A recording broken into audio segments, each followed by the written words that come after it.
नमस्कार मित्रांनो, आपल्या शेती आणि सरकारी योजना या युट्यूब चॅनलमध्ये मनपूर्वक स्वागत आहे. मित्रांनो, आजचा व्हिडिओ खूप महत्त्वाचा आहे, विशेषतः त्या सर्व लाभार्थ्यांसाठी जे संजय गांधी निराधार योजनेच्या हप्त्याची वाट पाहत बसलेले आहेत. कारण सध्या डिसेंबर महिन्याच्या हप्त्याबाबत खूप मोठा गोंधळ निर्माण झालेला आहे.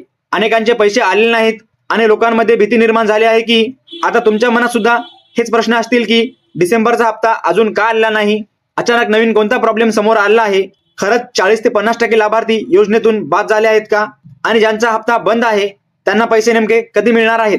मित्रांनो, हे प्रश्न फक्त तुमचे नाहीत, तर राज्यातील हजारो लाभार्थी हेच प्रश्न विचारत आहेत. म्हणूनच या व्हिडिओमध्ये मी तुम्हाला कोणतीही अफवा न सांगता नेमकी खरी परिस्थिती काय आहे आणि हप्ता का रखडला आहे हे सगळं अगदी सोप्या शब्दात समजावून सांगणार आहे. पण पुढे जाण्याआधी जर तुम्हाला हा व्हिडिओ आवडला असेल किंवा तुम्ही हा व्हिडिओ पहिल्यांदाच पाहत असाल तर लगेच चॅनलला सबस्क्राईब करा आणि व्हिडिओला लाईक करा. कारण अशा सरकारी योजना आणि पेन्शन आणि अनुदानाच्या महत्त्वाच्या अपडेट्स आम्ही तुम्हाला वेळच्या वेळी देत असतो. मित्रांनो, जर आपण काही मागचे महिने पाहिले तर संजय गांधी निराधार योजनेमध्ये सतत काही ना काही अडचणी येत आहेत. कधी काय तर केवायसी पूर्ण करायचं असं सांगण्यात आलं आणि त्यामुळे अनेक लाभार्थ्यांचे पैसे थांबले. त्यानंतर पुन्हा एकदा आधार व्हेरिफिकेशन पूर्ण नसेल तर हप्ता मिळणार नाही अशी सूचना देण्यात आली. म्हणजे मित्रांनो, गेल्या 2-3 महिन्यापासून लाभार्थ्यांना एकामागून एक प्रक्रिया पूर्ण करायला लावली जात आहेत. आणि आता डिसेंबर महिन्यामध्ये सुद्धा पुन्हा एक नवीन प्रॉब्लेम समोर आलेला आहे. या नवीन प्रॉब्लेममुळे नेमकं झालं काय आहे, ज्यांचे केवायसी झाले आहे, ज्यांचे आधार व्हेरिफिकेशन सुद्धा पूर्ण आहे, अशा लाभार्थ्यांना सुद्धा डिसेंबरचा हप्ता अजूनपर्यंत मिळालेला नाही. म्हणजे प्रश्न केवायसी किंवा आधार पुरता मर्यादित राहिलेला नाही, तर त्यापेक्षा मोठी अडचण आता निर्माण झालेली आहे. आणि याच कारणामुळे डिसेंबर महिन्याचा हप्ता संपूर्णपणे रखडला आहे अशी माहिती सध्या समोर येत आहे. मित्रांनो, हा सगळा प्रॉब्लेम नेमका कशामुळे सुरू झाला आहे हे समजून घ्यायचं असेल तर आपल्याला थोडी मागची पार्श्वभूमी समजून घेणं खूप गरजेचं आहे. तुम्हाला आठवत असेल, संजय गांधी निराधार योजनेअंतर्गत दिव्यांग लाभार्थ्यांना ऑक्टोबर महिन्यापासून पेन्शन वाढवून देण्याचा निर्णय सरकारने घेतला होता. म्हणजे काय, पूर्वी जेवढी रक्कम मिळायची त्याऐवजी आता दर महिना 2,500 रुपये देण्याचा शासन निर्णय जाहीर झाला होता. सरकारकडून असं सांगण्यात आलं होतं की ऑक्टोबर महिन्यापासूनच ही वाढीव रक्कम थेट लाभार्थ्यांच्या खात्यामध्ये जमा होईल. पण मित्रांनो, इथेच खरी अडचण सुरू झाली आहे. कारण प्रत्यक्षात आजही हे स्पष्ट नाही की खरंच किती दिव्यांग लाभार्थ्यांना वाढीव 2,500 रुपये मिळाले आणि किती लाभार्थ्यांना अजूनही जुनीच रक्कम मिळते. याचा कुठलाही ठोस आकडा आजपर्यंत समोर आलेला नाही. आणि जेव्हा आकडे स्पष्ट नसतात तेव्हा हप्त्याचं वितरण सुरळीत होणं खूप अवघड होतं आणि त्याचाच परिणाम आज आपल्याला डिसेंबर हप्त्याच्या गोंधळामध्ये पाहायला मिळतो. मित्रांनो, इथे एक गोष्ट अगदी स्पष्टपणे समजून घ्यायला हवी. हा जो गोंधळ आहे तो फक्त दिव्यांग लाभार्थ्यापुरताच मर्यादित नाही. संजय गांधी निराधार योजनेमध्ये जे वेगवेगळ्या गटातील लाभार्थी आहेत, जसे की विधवा महिला असतील, श्रावण बाळ योजनेचे लाभार्थी असतील किंवा इतर लाभार्थी असतील, या सगळ्यांच्याच हप्त्यामध्ये सध्या एकसारखी अडचण पाहायला मिळते आहे. अनेक लाभार्थ्यांना नोव्हेंबरचा हप्ता वेळेवर मिळालेला नाही आणि डिसेंबरचा हप्ता तर अजूनपर्यंत खात्यात जमा झालेलाच नाही.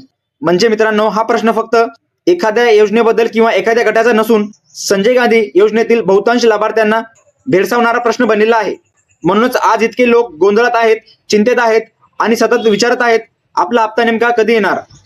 मित्रांनो, आता आपण सर्वात महत्त्वाच्या मुद्द्यावर येतो. नेमका हा सगळा गोंधळ का सुरू झाला आहे, हप्ता उशिरा का येतो आहे.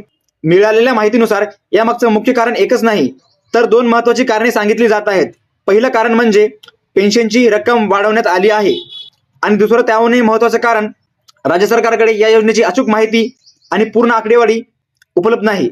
म्हणजे मित्रांनो, आजही राज्य सरकारकडे हे स्पष्ट नाही आहे की या योजनेअंतर्गत नेमके किती लाभार्थी आहेत, कोणाचे केवायसी पूर्ण झाले आहे आणि कोणाचे आधार व्हेरिफिकेशन अजून बाकी आहे. जेव्हा सरकारकडेच लाभार्थ्यांना ठोस आकडा नसतो तेव्हा किती निधी द्यायचा, कधी द्यायचा हे ठरवणं कठीण होतं. आणि याच गोंधळाचा थेट परिणाम आज आपल्याला हप्ता उशिरा येण्यात दिसून येतो आहे. मित्रांनो, सध्या मला कमेंट्समध्ये, मेसेजमध्ये, फोनवर एकच प्रश्न पुन्हा पुन्हा विचारला जातो आहे की कोणी म्हणतं मला 2-3 महिने झाले पैसे आलेच नाहीत, तर कोणी म्हणतं 3 महिने झाले अजूनही हप्ता नाही. आणि इथूनच सगळ्यात मोठा प्रश्न निर्माण होतो, आपल्याला हप्ता कायमचा बंद झाला आहे का, आपल्याला योजनेतून बाद केला आहे का. मित्रांनो, या शंकेमुळे 40 ते 50% लाभार्थी बाद झाले आहेत असा मोठा संभ्रम पसरलेला आहे. पण खरी अडचण काय आहे माहिती आहे का, या विषयावर सरकारकडून अजूनपर्यंत कोणतीही स्पष्ट माहिती दिलेली नाही. म्हणजे हप्ता कायमचा बंद झाला आहे की फक्त तात्पुरता थांबलेला आहे हेच आजपर्यंत लाभार्थ्यांना कळत नाही. आणि हीच अनिश्चितता लाभार्थ्यांच्या मनात भीती आणि गोंधळ निर्माण करत आहे. मित्रांनो, आता अनेकांच्या मनात प्रश्न आहे की सरकार नेमकं करतंय तरी काय. सध्या मिळालेल्या माहितीनुसार राज्य सरकारकडून सर्व जिल्हाधिकारी कार्यालयांना आणि तहसील कार्यालयांना लाभार्थ्यांची नवीन आणि अद्ययावत आकडेवारी तयार करण्यास सूचना देण्यात आल्या आहेत. म्हणजे काय तर कोण लाभार्थी सक्रिय आहेत, कोणाची केवायसी पूर्ण आहे, कोणाचे आधार व्हेरिफिकेशन बाकी आहे, ही सगळी माहिती प्रत्येक जिल्हा आणि तहसील स्तरावर पुन्हा एकदा तपासली जात आहे. ही संपूर्ण यादी तयार झाल्यानंतर ती राज्य सरकारकडे पाठवली जाणार आहे. त्यानंतरच पुढची प्रक्रिया सुरू होईल. एकूण लाभार्थी संख्या निश्चित केली जाईल. त्या संख्येनुसार निधी किती द्यायचा ते ठरवले जाईल. त्यानंतर शासन निर्णय जारी केला जाईल आणि मगच हप्ता वितरणाला सुरुवात होईल.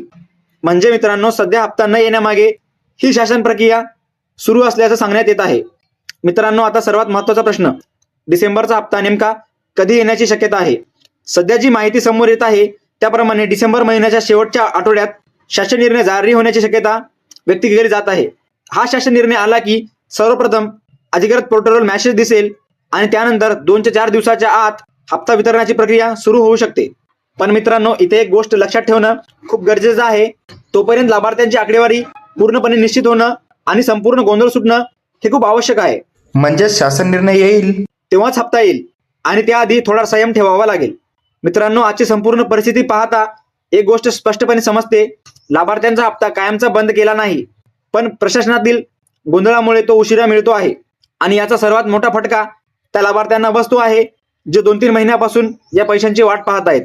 म्हणूनच मित्रांनो, हा हप्ता वेळेवर मिळणं खूपच गरजेचं आहे, कारण हा पैसा अनेक कुटुंबियाच्या रोजच्या गरजांशी जोडलेला आहे.